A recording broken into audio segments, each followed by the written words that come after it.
Hey guys! Cześć! Jak się masz? Świetnie, a ty? Dobrze. So in today's lesson we are going to learn the basic pronouns in Polish. So for those of you who are a bit familiar with the concept of grammar cases, this will be in the nominative case, so the basic case. So let's begin. Zaczynamy.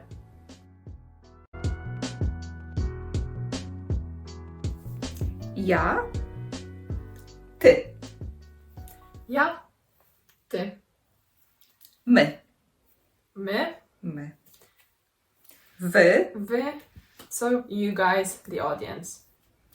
on.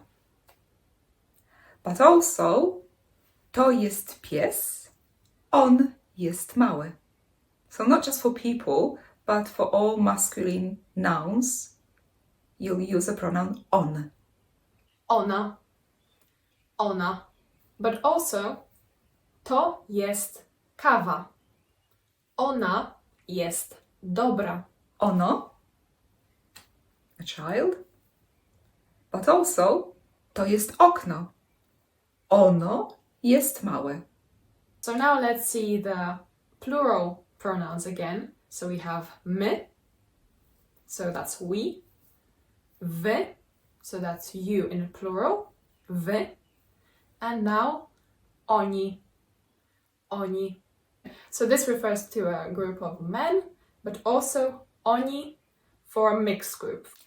And now next one is one, but also to są koty. One są małe.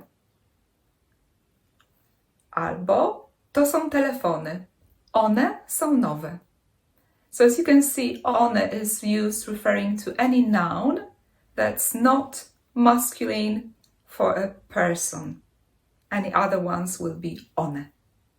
So even though the word koty, so cats, in singular, kot is a masculine noun, in plural you will give it the pronoun one and not oni, because oni just refers to people, oni. Alright, so now let's just practice this a little bit. Oni czy one? Oni. Oni czy one? One. Oni czy one? One. Alright, so now let's see if you can fill these sentences with the right pronoun. Numer 1. To jest herbata. Ona jest moja. Numer 2. To jest banknot. On jest mój. And here, if you're not really sure if this is a masculine or a feminine noun, then I suggest you watch this video up here where I walk you through different genders of nouns. And then it will be easy for you to finish these sentences. So now, numer 3. To jest kanapka. Ona jest moja. Numer 4. To jest dziecko. To jest dziecko. Ono jest tutaj. Ono jest tutaj. Numer 5. To jest śniadanie. Ono jest moje. Ono jest moje. Alright, so now let's recap.